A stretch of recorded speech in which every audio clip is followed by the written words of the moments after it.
వరంగల్లో దారుణం చోటు చేసుకుంది. 25 ఏళ్ల వర్షిణి అనే యువతిని తన కన్న తల్లే అతి దారుణంగా చంపింది. సో దానికి గల కారణాలు ఏంటి అనే డీటెయిల్స్లోకి వెళ్తే, కవిత అనే తల్లి వర్షిణి అండ్ అలాగే వాళ్ళ నాన్న ప్యారలైజ్, అతనికి కాలు చేతులు పనిచేయవు. సో వరంగల్లో ఒక చిన్న ఊర్లో నివసిస్తూ ఉన్నారు ముగ్గురు.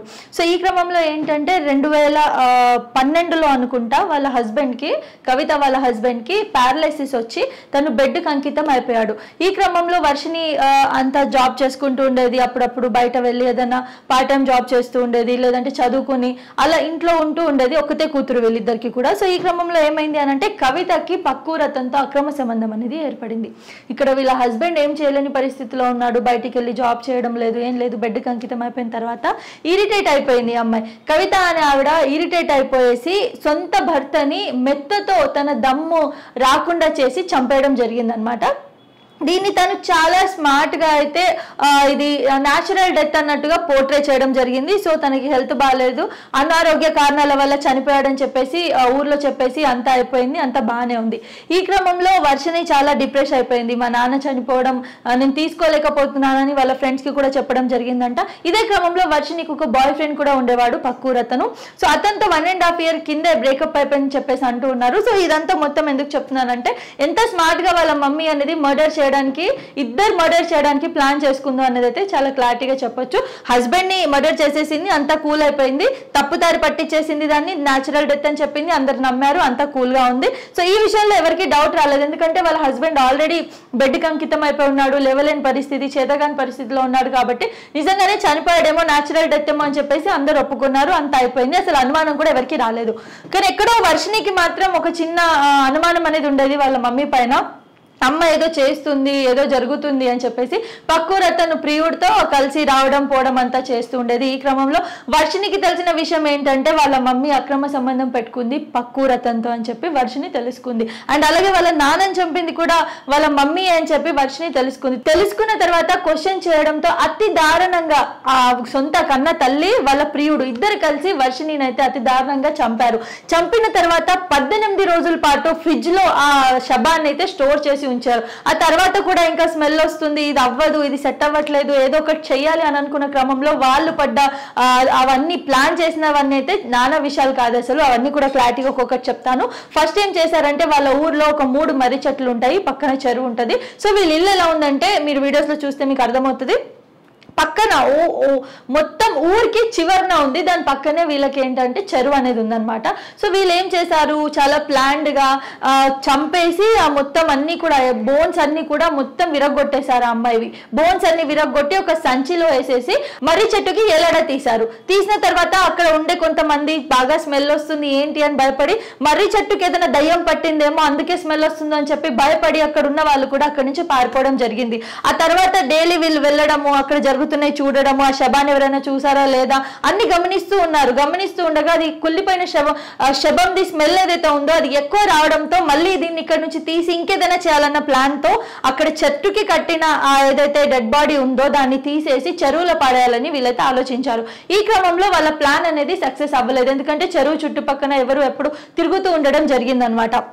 ఈ క్రమంలో వీళ్ళు సడన్ గా ఒక సిచ్యువేషన్ లో అది పడేయాలనుకున్న క్రమంలో వదిలేసి అక్కడి నుంచి వెళ్ళిపోవడం జరిగింది, శబాన్ని ఎవరైనా చూస్తారు అని చెప్పేసి.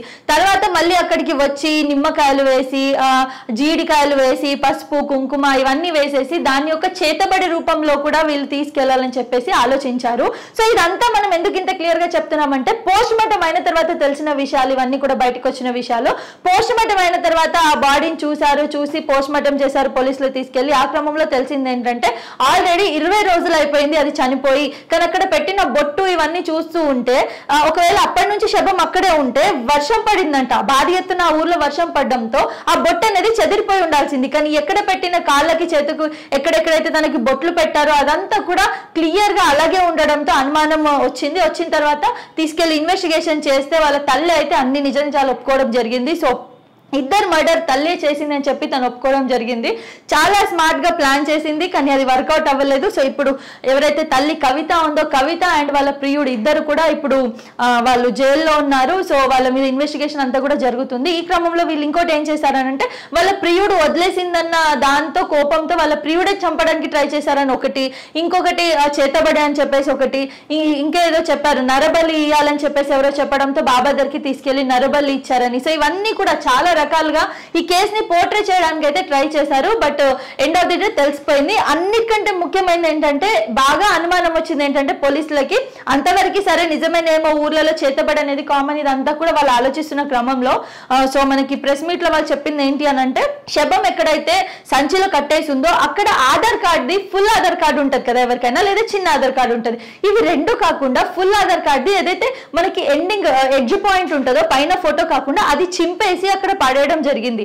సో ఇది ఎక్కడ ఉంటది, ఇదైతే ఇంట్లో వస్తుంది. ఇప్పుడు నార్మల్ గా మనం పర్స్ లో తీసుకొని వెళ్ళా చిన్న ఆధార్ కార్డు తీసుకొని వెళ్తాం కదా, పెద్ద ఆధార్ కార్డు కింద భాగం ఏదైతే ఉందో హాఫ్ భాగం, అది మనం ఎప్పుడు తీసుకెళ్ళాం ఎక్కడికి, అది మనకు అవసరం కూడా పడదు.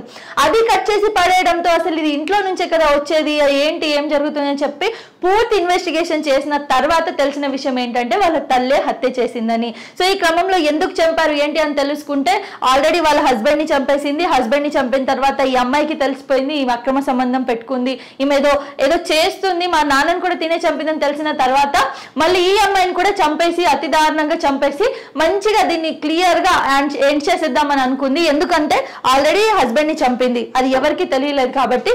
ఇంకా వర్షిణిని కూడా చంపేస్తే ఇంకా దారిలో ఉన్న ఇద్దరు కూడా తొలగిపోతే నేను ప్రియుడితో హ్యాపీగా ఉండొచ్చు నా జీవితం మొత్తం అని చెప్పేసి అనుకొని ఇలా చేసింది. కానీ అది జరగలేదు. సో అంటాం కదా కర్మ అనేది ఉంటుంది, కాబట్టి కర్మ ఇన్స్టెంట్ గా మీకు రియాక్షన్ అనేది అయితే ఇస్తుంది. సో ఒకటి చంపినప్పుడు జరిగిపోయింది, అప్పుడు ఎవరికి తెలియలేదు. సో సెకండ్ వర్షన్ది అయితే నిజంగా చాలా దారుణంగా చేశారు. కాళ్ళు చేతులు విరిచేయడము, ఒక 18 రోజుల పాటు ఫ్రిడ్జ్ లో పెట్టడము, తర్వాత 4 రోజులు చెట్టుకు కట్టేయడము, అసలు చనిపోయిన తర్వాత కూడా ఎంత దారుణంగా చేశారంటే ఆ అమ్మాయితో ఇన్ని రోజులు ఉంచుకొని అసలు ఇంకా మళ్ళీ తర్వాత కాళ్ళు చేతులు బయటికి వస్తున్నాయి సంచిలో పెడితే అని చనిపోయిన శవం కాళ్ళు చేతులు ఇరగొట్టేసేయడము, ఇలా చేశారు. అసలు కన్న తల్లులు ఇలా చేస్తున్నారంటే నిజంగా చాలా బాధాకరమైన విషయం. ఈ రోజుల్లో ఫ్యామిలీని తప్ప బయట వాళ్ళని ఎవరిని నమ్మడానికి లేదు అని అనుకుంటాం మనము, కానీ ఇప్పుడు ఏమర్థమవుతుందంటే ఫ్యామిలీని కూడా నమ్మడానికి లేదు అని. ఎందుకంటే మనం రీసెంట్ గా ఒక న్యూస్ కూడా చూసాము, ఆస్తి అంతస్తుల కోసం ఒక 2-3 గుంటల పొలం కోసం అనుకుంటా సొంత తమ్ముడు అన్నని చంపేశాడు, అది కూడా గొడ్డలతో నరికి మరీ చంపాడు పొలంలో అందరూ చూస్తుండగా.